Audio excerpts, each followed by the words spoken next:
Coming up on this episode of the Prompt First, Ask Later podcast. We are now in an era where you as leaders need to support experimentation and the excitement that your employees are bringing into your organization around AI, even if you yourself don't understand it or you're terrified. Hey, it's the AI guys from Spedge.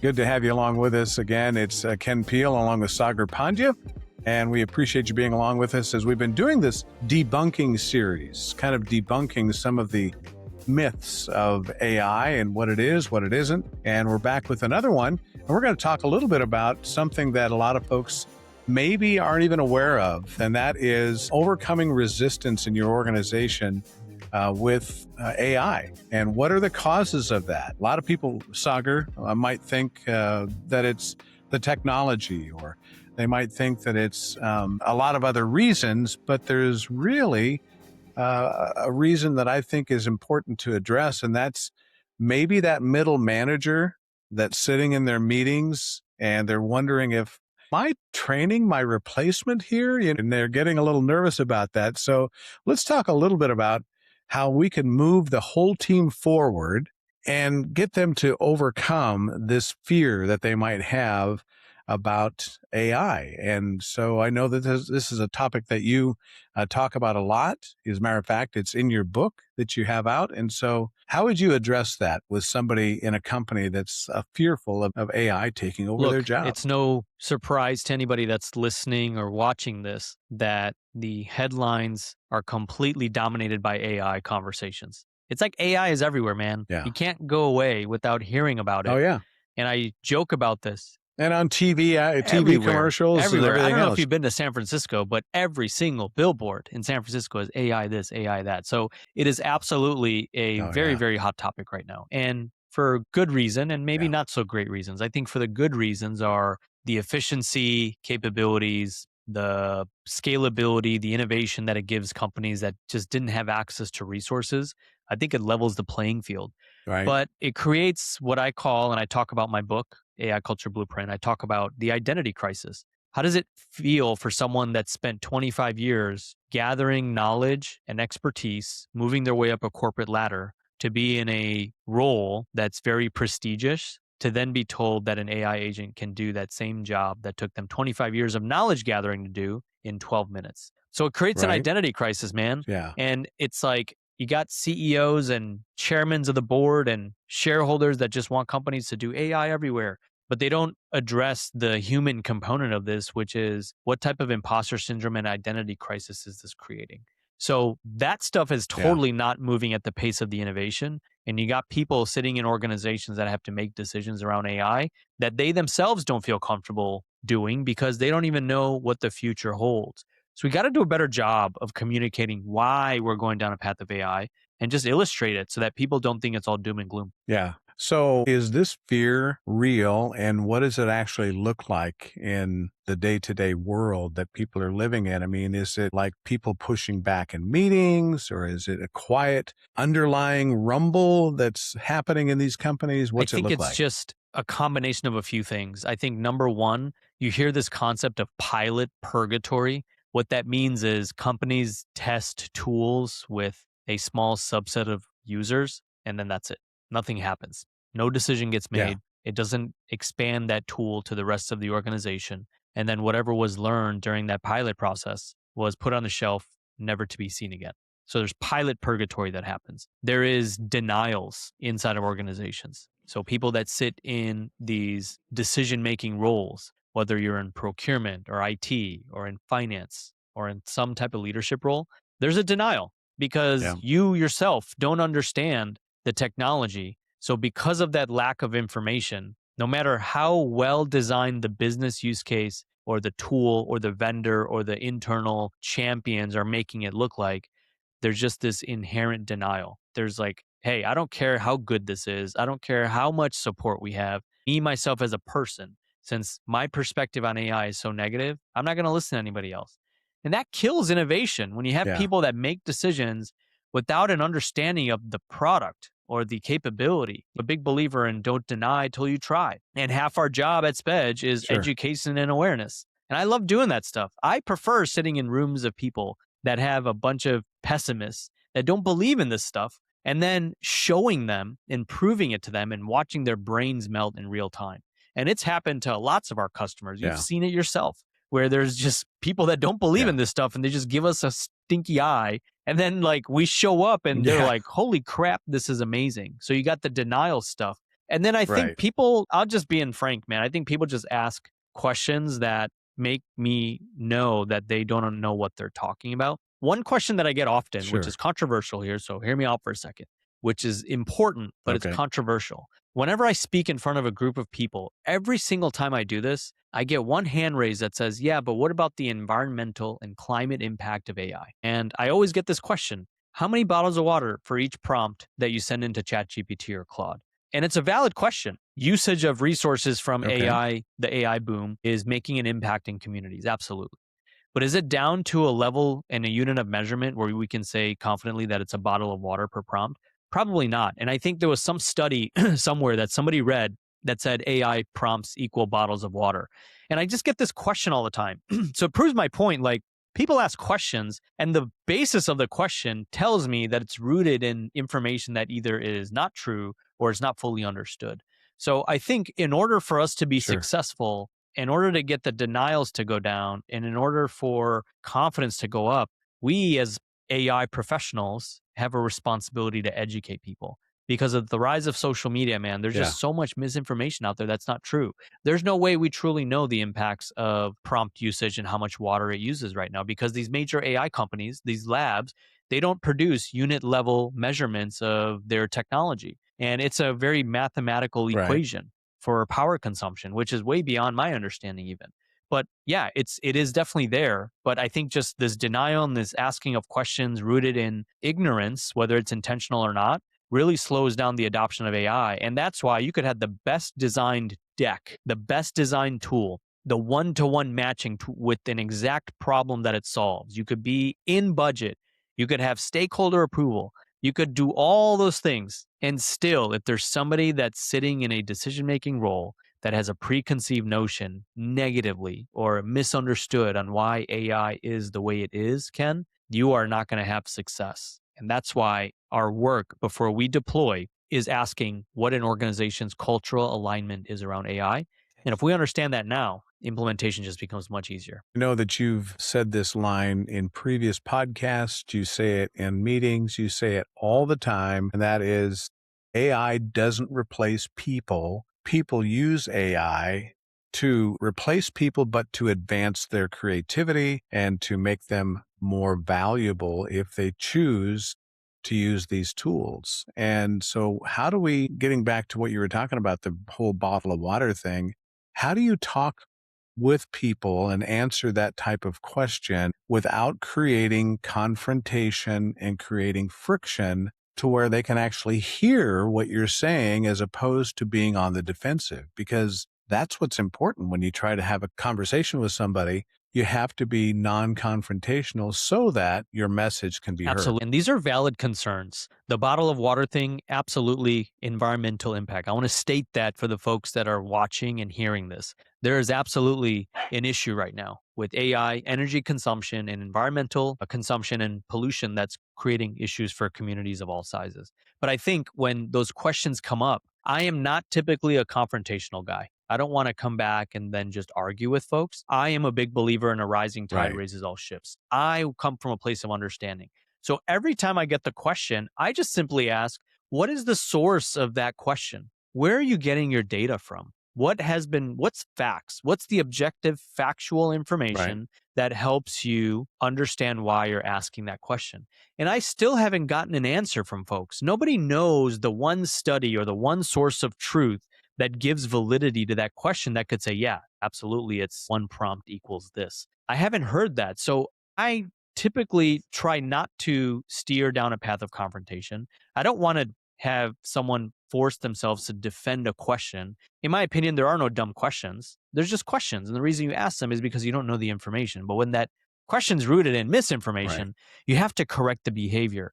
So it's typically just asking, Ken, what's the source? And let's look at the objective facts. Take aside our feelings and our beliefs, and then just look at it squarely from a factual perspective. Typically, when I'd ask that question Yeah. back to the climate question, there's typically always just, yeah, I don't really know where it came from. Let's talk about it. And then it's amazing. Once I get past that hurdle, now I Sure. can elevate and educate and tell them the facts that I know. And hopefully that changes perspective. This is the Prompt First Ask Later podcast. Sagar Pandya, I'm Ken Peel. Thanks for being along with us. And our topic today is the culture blueprint in practice, overcoming resistance. What are some of the other rejections or resistance areas that you've seen as you've talked with different organizations? I think there's this job security is very top of mind for people.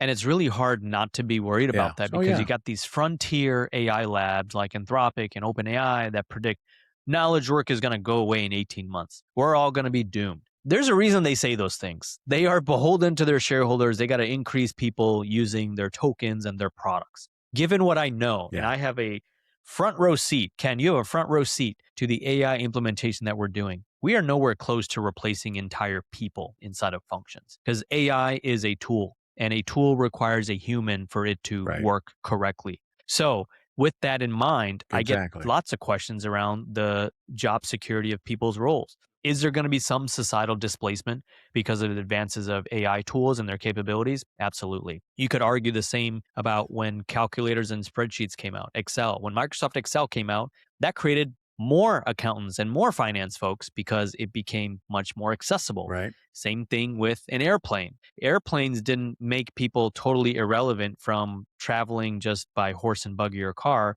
It allowed people to travel to greater distances. We still have cars, we still have horses that transport people. The tractor, when it was created, Right. didn't make people obsolete. It moved people up from being mainly in agriculture in the fields and farms to now doing more things. And you have experience in agriculture and farming because you use these tools as well. You're still very Right. relevant. You're just in a different level of operating. So I think the AI is going to force people to elevate.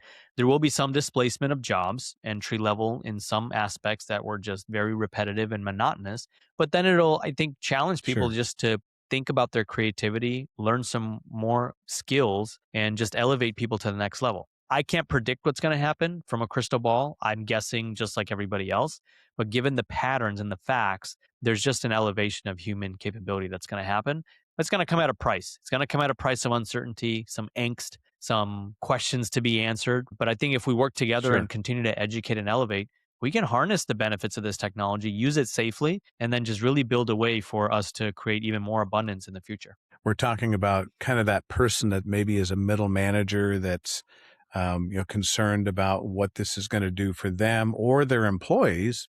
Let's take a look at a real world example. Let's say that I'm a manager that's sitting in my team meeting for the week, and someone on my team has built a tool that will save them 10 hours a week. So then from their perspective as the manager, okay, well, that's great. Well, then what do I do with that 10 hours a week that you're saving? How do I explain to them what I should do with those 10 hours with somebody? Great insight and an example that we've seen ourselves, which is how do you measure ROI on AI usage? Is it strictly hours saved? Right. Is it growth? Is it innovation? Is it cultural, emotional perception of tools? Is it camaraderie and connection of community? There's so many ways to measure the impact.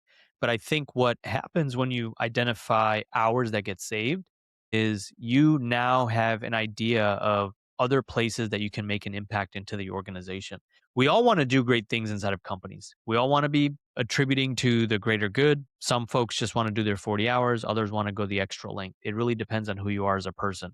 But I think what AI tools like the one you described do is they remove the repetitive, monotonous, low quality and low value work away from humans so that we as humans can focus on more high value items, high value execution, like human to human connection, judgment, making decisions based on good taste, identifying ways to continue to work together to grow our skills as people. So I'm very bullish on Sure. AI's capability to get rid of the repetitive, low quality, low value work that people probably don't want to do anyway, but they're forced to because Yeah. there's no other way for that stuff to get done. So I think these hourly savings for that middle manager, taking those hours, putting them in the bank, and then identifying how your employer, how your department can use the time saved to do the unscalable or the stuff that AI can't touch. Again, judgment, good taste, human to human connection, building of the communities, and making sure that we continue to learn and grow our skills as individuals. Yeah. What about, using those 10 hours and saying, okay, great, you're saving those 10 hours and maybe we could put you into more training. With those 10 hours, you can take more training so that you can be more productive in something that is more valuable for the company. So I'm talking about incentivizing a little bit for people to be creative and to use these tools. How do you feel I'm about very that? bullish, and this is my opinion on stuff because I think it gives people the opportunity to advance careers, get paid more, while not having to be bogged down by repetitive, mundane, low value work. And I think that it improves quality of life. If you're not having to do the stuff that you hate and you don't get the Sunday scaries every weekend because of a Monday morning job that you just don't Yeah. enjoy, it's not a great way to live, in my opinion. And I know everyone's circumstance is different. Some people don't have a choice. They have to do the work because that's the only opportunity they have. I totally Right. understand that. But if there's a way out for folks to try to have a fighting chance to do something a little bit more elevated and to increase their skills, increase their pay, increase their impact in the organization, that's absolutely something that I'm bullish on. And I think AI enables that, where historically humans had to do a lot of that work, a lot of that repetitive execution. So I think now the paradigm shift is a Right. little bit different because there's absolutely a bridge and a ladder that people can use, but not all of it's going to be great. Some folks just their capability is just certain roles. And if AI takes those over, then makes the human obsolete, what skills are they going to learn? Maybe because of the restrictions of their environment or their capabilities as a person or just their circumstance. Right. We don't know. Everyone's got a different view and a different lifestyle. But I think what these tools do, it gives you at least the capability to rise, increase skills, increase pay, Sure. have a higher quality of life, and just try to tap into some abundance that can make things a lot different for you in a positive way. Is there ever a wrong way to incentivize a person for doing this? Maybe there's a trap that leaders fall into when they start doing this. Have you seen any negative ways to incentivize? Negative ways to incentivize would probably be something that would gamify something inside of an organization. If there's some type of employee recognition competition and you're using AI to get an edge, maybe that's probably something that's negative. If you're using AI to build work product that you're just copying and pasting and stating that it's your own to get recognition, I think that's falsifying your Right. work product a little bit. I think if you're using AI for nefarious activities to do harm or do something to people that, as a civilized person of society, you probably wouldn't do, there are examples of that. Just with any type of Right. technology that comes out, Ken, there's the good and the bad. And I think we as humans, as quickly as AI is moving right now, we have to use our best judgment and our best decision making skills, which I think is a very important skill to have in the not so distant future to avoid the overabundance and overusage of AI in a negative sense. So there are examples of that, and I Yeah. continue to learn more about it, but I'm hoping that people make good judgment calls on the use of AI and they use it for good, but that's wishful thinking in today's world. So if there's somebody that's listening or watching this podcast right now that maybe is a department head, maybe not a CTO or a tech person, anything like that, but they want to start tomorrow, whether that be incentivize their employees to take action or look for the people that do have an aptitude, if you will, for doing this type of work. What do you think? What's their first move? I'm What going to go should on a they little do? bit of a rant here because I see this all the time. And I'm going to speak directly to senior Yeah. leaders that are watching or listening to this podcast. We are now in an era where you, as leaders, need to support experimentation and the excitement that your employees are bringing into your organization around AI, even if you yourself don't understand it or you're terrified. Using your own perspective and forcing it upon others is what slows down innovation and it crushes your company's ability to stay relevant and competitive. So, for the love of God, Yeah. please, if you're leading a team, give them a safe space to experiment and share what they've learned. Give them a space to collaborate with each other with guardrails. Ask them questions. a lot of your AI strategy already exists inside of your organizations. A lot of that intelligence is already in the heads of people that work for you. It's your job as a leader to extract it safely and vulnerably and then elevate them, give them resources, give them job title changes, pay them more, incentivize moving quick safely. But don't bury it. Don't suppress it because you have preconceived notions like we talked about earlier, and that you have a negative view of AI because your kid had a bad experience a year and a half ago and that just put a bad taste in your mouth. Shouldn't penalize our teams Yeah. because they have excitement, but they may not necessarily be in a senior decision making role to move AI forward. So give your teams a chance. You're not the one with all the answers. You don't know everything that's going on in the front line or with customers. Give the employees and the staff members that you're leading and managing the ability to do that. I can guarantee when you do that, there's going to be this inertia and this momentum that gets created that allows you to build a super cohesive strategy that allows you to then to hire people like Spedge.ai, to come in Right. and take that intelligence and scale it for you. It's not our job to come in and Yeah. be that culture driver because we're outsiders. People are not going to trust us and we have no rapport with them. But you, as their Right. leader or their manager or their CEO, are someone that they look up to, someone that they work hard to please. And if you can model that behavior and create the safe space, encourage experimentation, show them success, give them resources, support them, talk to them, you will have so much AI momentum, you won't know what to do with it. But you are just in your own preconceived notions right now. So try to change that. Read my book, AI Culture Sure. Blueprint. Try to listen to some other AI leaders that talk about this stuff and give your teams a shot. And Ken, I think the companies that we work with that are seeing tremendous success, they are getting their teams involved. They are getting non-decision makers a seat at the table so that they can share their intelligence and some of the things that they're seeing. And then the leaders, get out of the way. Try it, get out of the way, give them space, and I can guarantee you're going to see loads of improvement on the AI front. I know that there's managers that are there right now and they're doing this or they're thinking about it. So what would you say, what would you suggest is a way that they can have metrics as to how this is working? How do they measure? What does success look like, say, in the first 90 days of them trying to incorporate this into their I organization? know this is going to sound kind of strange. Measure and spotlight your experimentations and failures. How many different types of AI tools or functions have failed in the organization? The higher the number, Okay. the better probability you have that you're going to find something that works. And obviously, you want to address this with IT. Don't connect an unsanctioned AI tool like we talked about in our previous episode to production sensitive Right. data like finances or personal information. Obviously, put in some guardrails. Yeah. But you want to measure failures because you know what failures is, Ken? Failures means that there's experimentation. Experimentation means people are getting reps and at bats with AI. The only way to learn this technology is not by consuming AI YouTube videos and reading articles and reading books on AI. It's by doing the work. And doing the work is going to be messy. You're going to make mistakes. You're going to bump into things. Things are going to break. You're going to have to build perspective and trust. You're going to have failures. But the failures and the experiments are the scoreboard measurement that lead to success. There's that quote by Michael Jordan. I don't know if it's relevant. Michael Jordan says, he has failed at basketball more times than most people have tried. And that's what makes him successful. Something along those lines. I'm a big believer in that. And Yeah. I believe that the scoreboard needs to highlight attempts, failures, experimentations. And here's the big thing, Ken.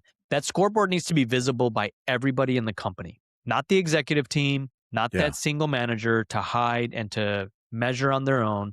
It's got to be visible by all because when you show the visibility on the scoreboard, you've seen games, all the players can see the scoreboard after they finish their play. They look over and they look at the scoreboard. If you're an NBA fan, they look up. They can see the scoreboard, Right. who's got fouls, whose ball it is, how much time is left. Can you imagine if everyone was playing that game and only the coach had the score and the players had no idea what they were up against? Think about that analogy. That's what most Yeah. companies do. They keep a scoreboard.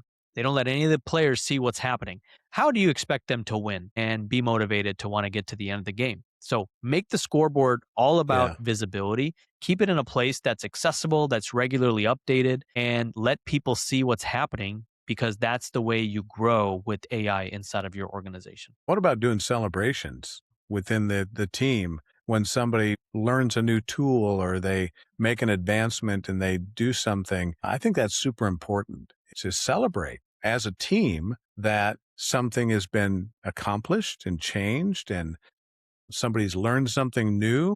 I mean, what a better way for incentivizing someone to continue to learn than their manager or their whole team congratulating them on something that they've learned. I, for one, 100% agree with that statement.